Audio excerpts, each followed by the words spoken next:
Shalom, selamat pagi. Kita berjumpa kembali di dalam kebenaran firman Tuhan. Dan pagi hari ini saya mau bagikan apa yang Tuhan taruh di hati saya hari-hari ini, saudaraku ya. Karena seringkali kalau pas saya berdoa, saya membaca firman, saya merenung dan bertanya kepada Tuhan. Ya, dan seringkali pertanyaan-pertanyaan itu menggugah satu rasa di dalam hidup saya untuk menyadari bahwa mengikut Tuhan itu mau tidak mau saudara mesti diproses. Dan seringkali kita memang tidak suka akan namanya proses.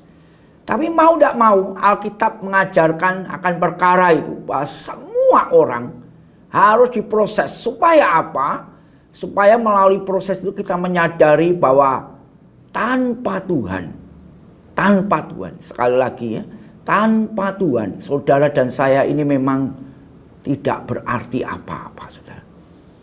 Nah, proses ini kadang kita bisa salah merespon, tapi kalau kita benar-benar hari-hari ini melalui proses yang harus kita lalui, kita berdoa, minta, dan bertanya kepada Tuhan.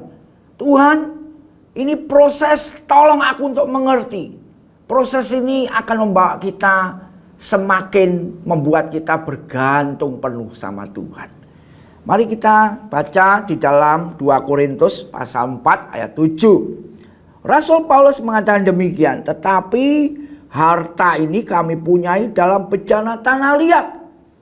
Supaya nyata dikatakan ya, bahwa kekuatan yang melimpah-limpah itu berasal dari Allah, bukan dari diri kami. Waktu saya merenungkan akan kebenaran ini, saudaraku, satu hal yang Tuhan ajar adalah bahwa kita ini mempunyai sesuatu yang luar biasa. Sesuai Alkitab ini mengatakan wadahnya bejana tanah liat. Ini aneh menurut saya ya, tapi memang menjadi tradisi di Yahudi kalau menyimpan contohnya ya, Yeremia waktu transaksi jual beli tanah, akta-akta jual belinya itu disuruh menyimpan di bejana tanah liat supaya awet. Memang pada zaman itu untuk mengawetkan hal-hal yang berharga dimasukkan ke bejana tanah liat, saudaraku ya. Tapi sekali lagi namanya bejana tanah liat itu kan rawan pecah. Ya. Rawan sekali itu pecah. Kalau kena batu pasti pecah, saudaraku ya. Dan saya merenungkan, Tuhan, Engkau mengatakan lewat kebenaran-Mu ini bahwa Paulus menyadari akan hal itu, mengatakan bahwa aku punya harta yang luar biasa, tapi ada di dalam bejana tanah liat. Nah, waktu saya merenungkan, Tuhan, kenyataannya bejana tanah liat itu ternyata susah pecah juga, Tuhan. Ya. Ini perenungan saya, saudaraku ya. Saya punya harta yang luar biasa di dalam hidup saya. Tapi saya, maaf dalam pengertian saya ini, saudaraku ya, saya belum melihat itu semaksimal mungkin. Ya.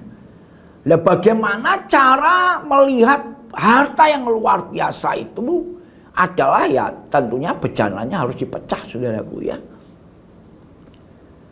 Minyak narwastu yang mahal harganya itu tidak akan semerbak wanginya di satu ruangan yang dituang Maria kepada Yesus kalau tidak dipecahkan itu botol. Sama, saudaraku. Ya. Proses di dalam hidup kita itu seharusnya memecahkan bejana tanah liat ini. Supaya apa? Supaya harta yang luar biasa itu muncul dari diri kita, saudaraku. Panggilan kita sebagai orang-orang percaya di dalam Tuhan Yesus adalah Kristus semakin nampak di dalam hidup kita. Dan itu hanya bisa berlaku, nampak oleh orang lain ketika bejana tanah liat, yaitu ego kita itu dihancurkan oleh Tuhan. Melalui apa? Melalui proses, saudara. Ini saya merenungkan dan saya berdoa sama Tuhan. Tuhan, memang faktanya bejana yang rapuh itu ternyata susah untuk pecah, Tuhan. Sehingga Kristus itu tidak, atau kurang, bukan tidak, atau kurang, bahkan belum terlihat di dalam kehidupan banyak anak Tuhan yang mengaku percaya Yesus. Saudaraku, hari-hari ini Tuhan sedang menunjukkan kepada umat pilihannya. Banyak anak-anak Tuhan dalam tanda petik dipermalukan. Ya. Ada yang pendeta, ada yang macam-macam, saudaraku. Hari-hari ini dalam tanda petik seakan-akan Tuhan mempermalukan akan anak-anaknya dengan tingkah laku mereka yang mengerikan, saudaraku. Ya, belakangan ini heboh seorang pendeta membunuh. Waduh, kalau kita lihat ini, pendeta kok membunuh, saudaraku ya. Kembalinya kenapa bisa hal ini terjadi? Kembalinya ini, saudaraku, bejana tanah liat ini memang harus diremukkan, dihancurkan.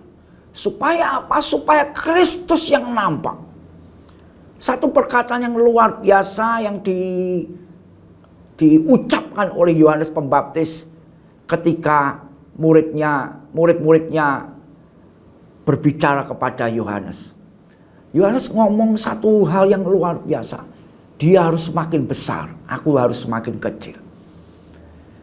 Kepengikutan kita kepada Yesus Tuhan, melalui proses yang ada, Yesus harus semakin besar. Yesus harus semakin nampak dalam hidup kita. Dan kita semakin tidak ada, saudara. Itu artinya bejana tadi dipecahkan.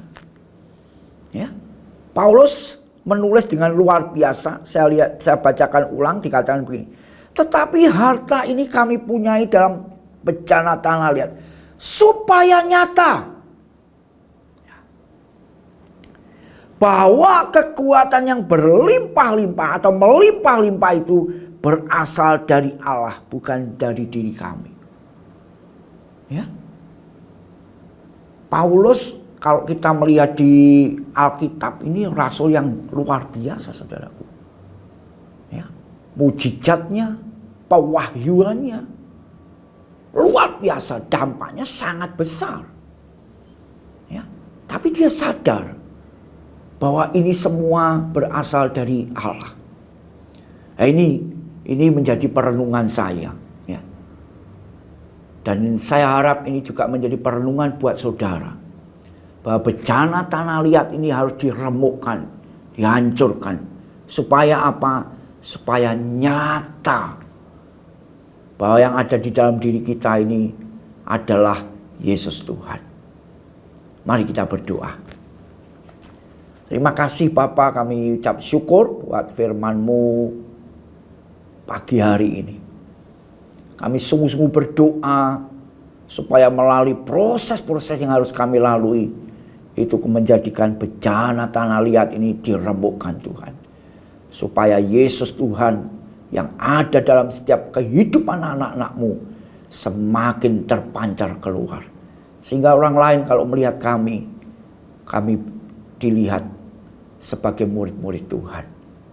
Terima kasih Tuhan buat pagi hari ini.